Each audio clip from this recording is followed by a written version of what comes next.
This is the login screen for the solution. As you can see, I'm directly inside of a web browser here currently. You can just log into this particular solution. Let me see. Before I continue, I think we got some questions inside of the Q&A. Let me quickly double check this.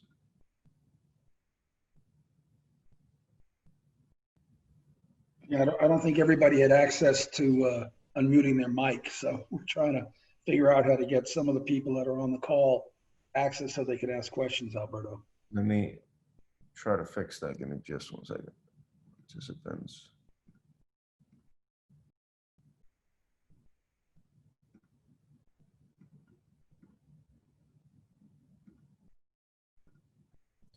Okay, I think now everyone should have the ability to talk. You just have to unmute yourself and make a comment if you want to try now. Whoever would like to make a question or a comment.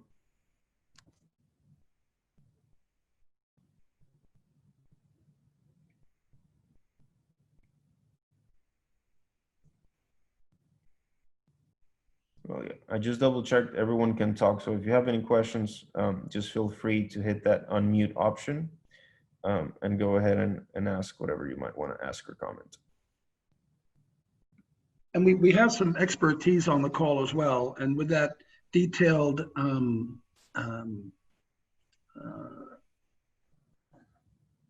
agenda that we sent out to everybody, it gives you a bit more depth as to what it is that we can talk to and can deliver the technology. I know Ormond, you're on the call. Do you want to talk at all to the ability to enable 3D point clouds and your thoughts on that? Nothing like putting somebody on the spot, right? Yeah, thank you, Ed. Yeah, this is Ormin.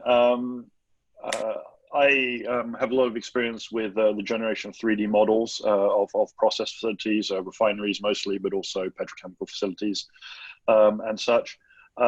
So, you know, one of the real challenges that we always have when generating these 3D models from point clouds or usually from point clouds, right, for brownfield sites, is actually, you know, relating the graphical shapes and the actual model itself back to the assets within the facility. And obviously the PNIDs are our usual point of reference. So when you have something like the IDP, which really leverages just the raw information inside those PNIDs into this intelligent, interactive, you know, very capable system, it really helps to bring out the benefits of also having a 3D model in there, right? So they're two very different sort of representations of your facility. The 3D model being a dimensionally accurate and very detailed picture of what's actually out there. You know, the PNIDs being more of a schematic representation of the information that's important from a process operational standpoint. Bringing those together can really deliver a lot of power and a lot of information, and they really complement each other very well.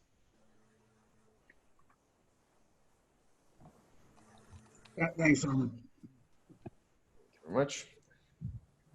With that said, if there are no more comments or questions, I'm just going to proceed. I think somebody unmuted themselves. Was there another question? Yeah, Alberto, it's Norm Stewart. Could you tell us a little bit about what the work process is from starting with the CAD drawing from the various original drawing set to get to where you can see it on the screen? What is that work process?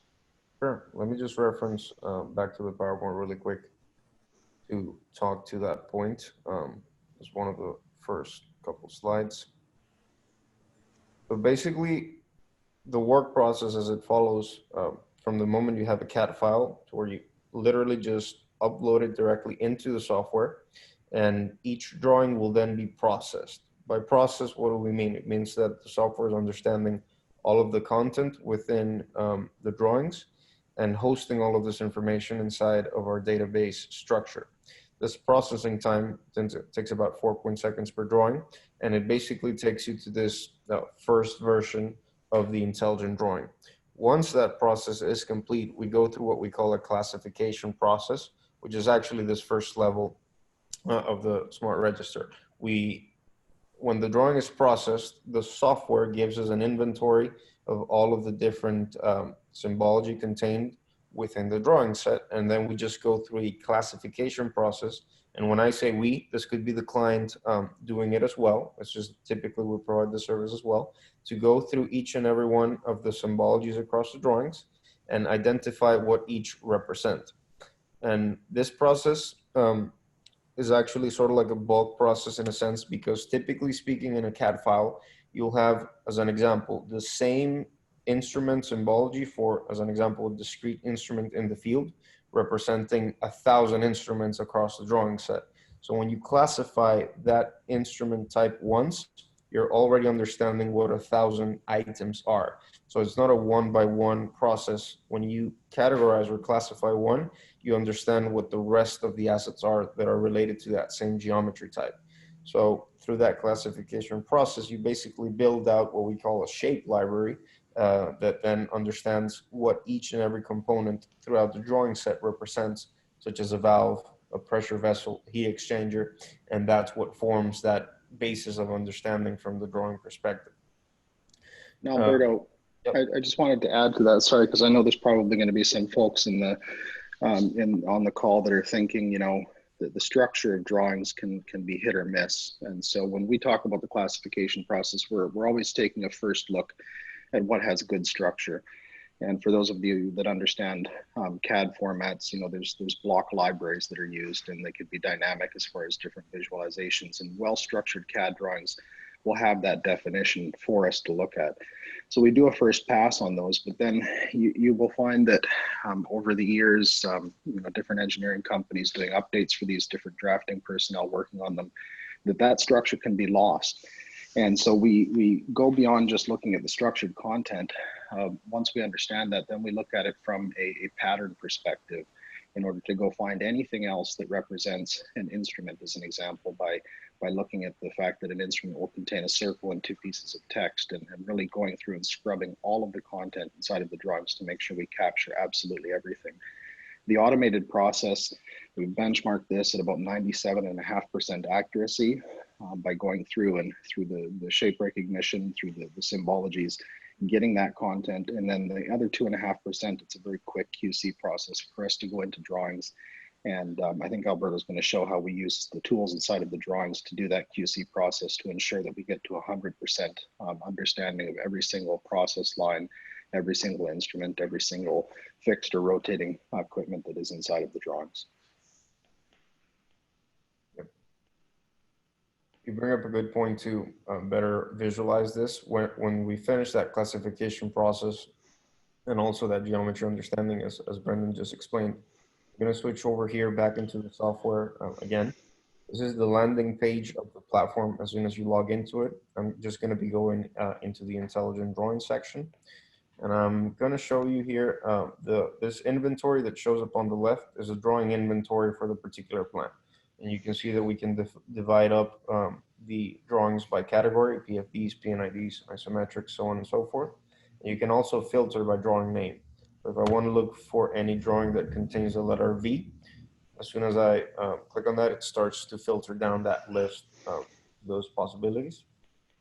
Just click on a drawing and it'll navigate over and render that original version of the intelligent drawing, which will be with that black background and colors on top, which is the native way AutoCAD drawings are viewed as soon as you open it within the software. But by clicking on this options icon along the bottom of the screen and clicking on this first option for black and white, the drawing can be changed to monochrome to better visualize the information on it. Once we go through that classification process, which is the point that Brendan was talking about, we then go through a QC process to basically go, depending on the scope and the magnitude of the project, we typically get a representative sample of drawings and go through the inventory of information within each of those drawings. And you can see, as an example, this drawing has 13 actuators, 1 compressor, 3 reducers, so on and so forth. And we can just quickly go ahead and turn those inventories on and off to understand that we indeed captured all of the valuable information from that drawing. Once that step is complete, that basically finalizes that work process from a first level perspective in order to understand all of the content within the drawing. And that kind of concludes that initial part of a work process, so to speak. If And we're again, sorry, Alberto, I don't mean to interrupt you. You end up talking too quickly for me to jump in. I apologize. To give people an idea of the scale and the time involved in getting to that point where Alberto's clicking on the drawing and removing all of those identified assets, we actually just completed a project of 5,200 PNIDs, and Alberto and I, over I think maybe 6 or 7 hours, the two of us working on this, we're able to classify and capture over 18,000 different symbology types that we saw inside of the drawings. And that's just due to the ability that we can build upon, again, the existing structure and then the patterns that we see inside of this to get to this point where we can come into a drawing, toggle visibility off, and ensure ourselves that we've collected everything. Yep. Yeah, feel free to interrupt at any point, no worries. Once that is complete, the next step, so to speak, from a work process perspective kind of depends. It depends on what the client wants to do and what that ultimate deliverable might be. As an example of another one of the work processes that we go through is defining the process lines. If you want to have that distillation that I showed as an example with the storage tank terminals, we have to define the process lines within the software. As an example here, I'm going to pull up the process lines that are already defined as part of this drawing. And I'm just going to highlight one as an example. You can see that the origin, path, and destination is defined for each one of the different line segments. And this is a process that we go through by hand, but the software kind of gives a suggestion off of what that path should be. So in order to, as an example, define a process line, you just have to enable this forecast option, click on what would be the origin of that particular line, and kind of start clicking forward. And you can see that the software is trying to understand what that next level or line section might be. See how it kind of keeps on going in and of itself.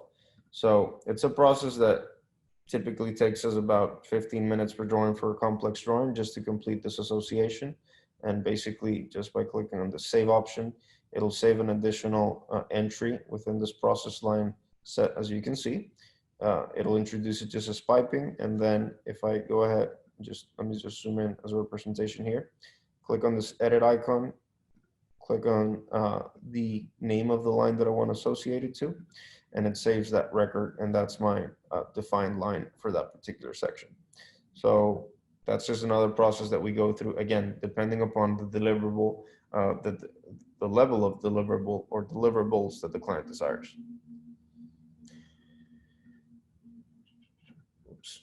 And also upon depending on what API connectivity the client wishes to have, that is a separate work process that is going to be very specific to that particular other software platform that we're connecting to.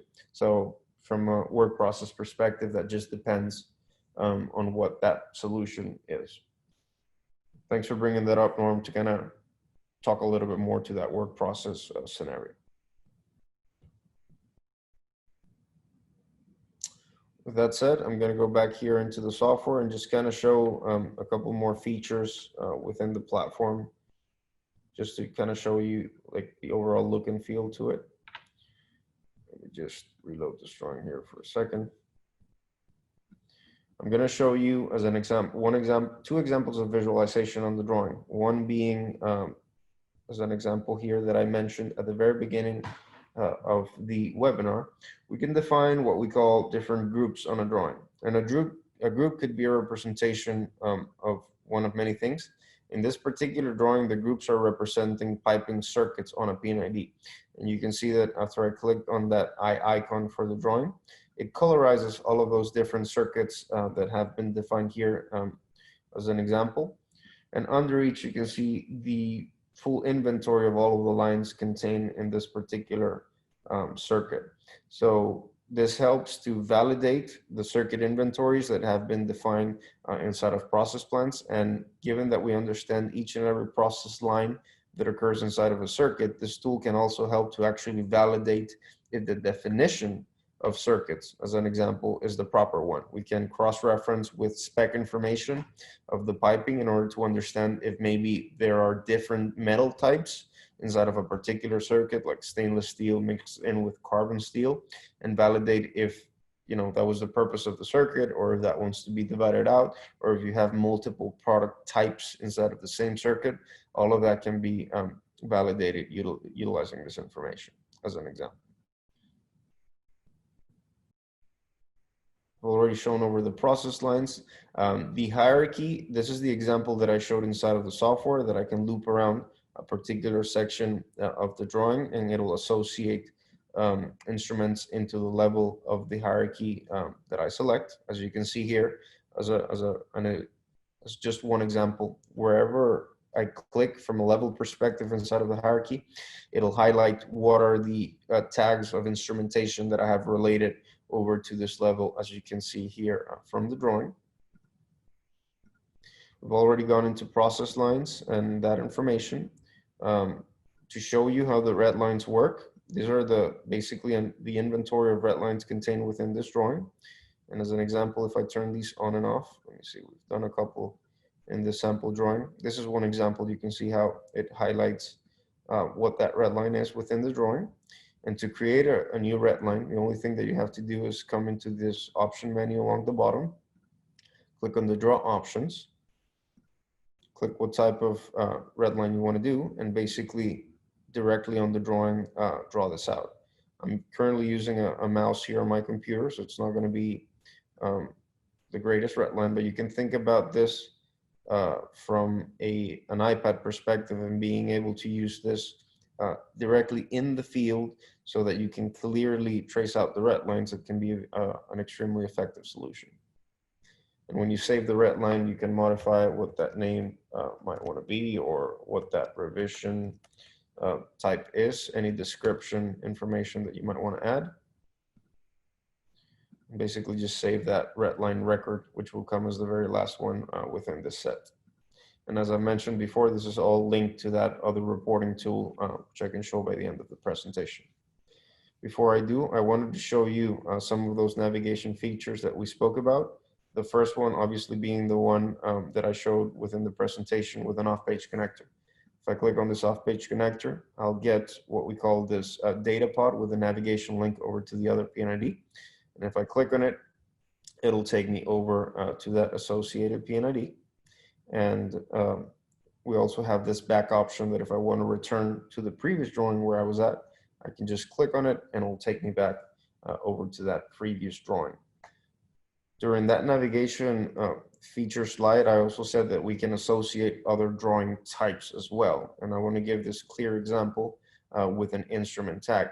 Once the drawings are indexed, again, we know where all of the tag names appear. So if I, as an example, click on this instrument tag name, the software understands that there's another drawing that contains that tag name as well. So it can create this automatic association, in this particular example, to a loop diagram, so that I can quickly reference what that document is and get to the wiring diagram of this particular instrument or item.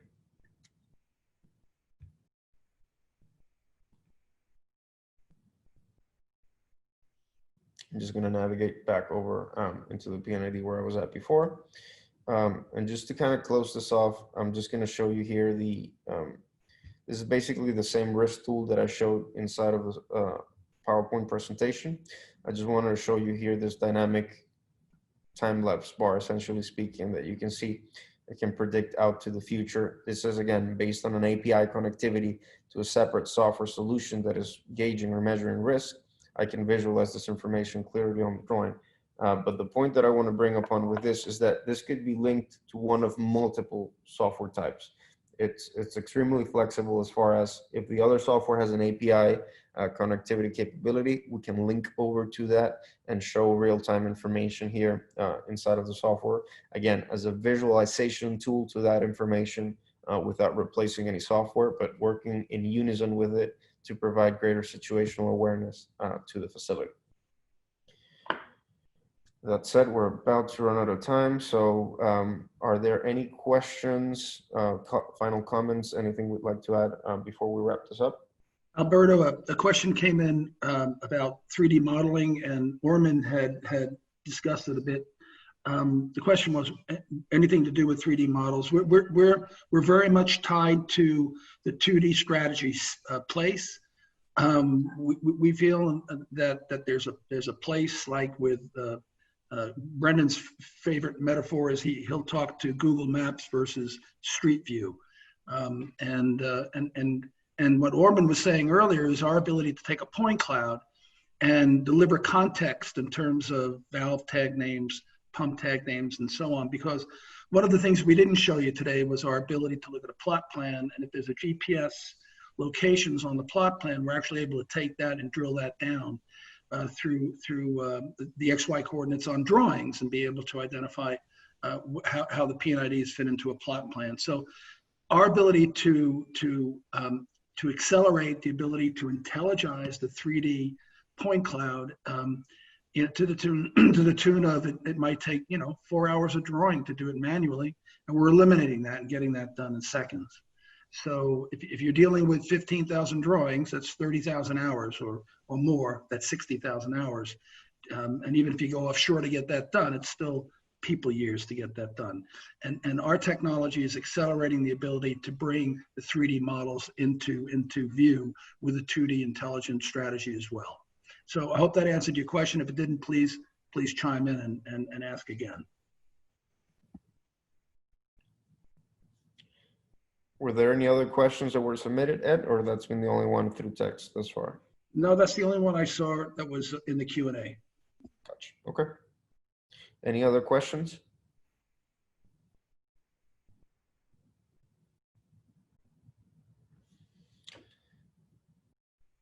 If there are not, this concludes our presentation. I'd just like to thank you all for taking the time to attend our webinar today. We'll be sending over to all of the contacts that were part of this webinar that agenda and also our product overview, so you can have some additional information with respect to our platform. And just thank you very much for your attendance. And we're going to be doing it again on Thursday at 2 o'clock for those that want to sit through it one more time. Indeed. Thank you very much.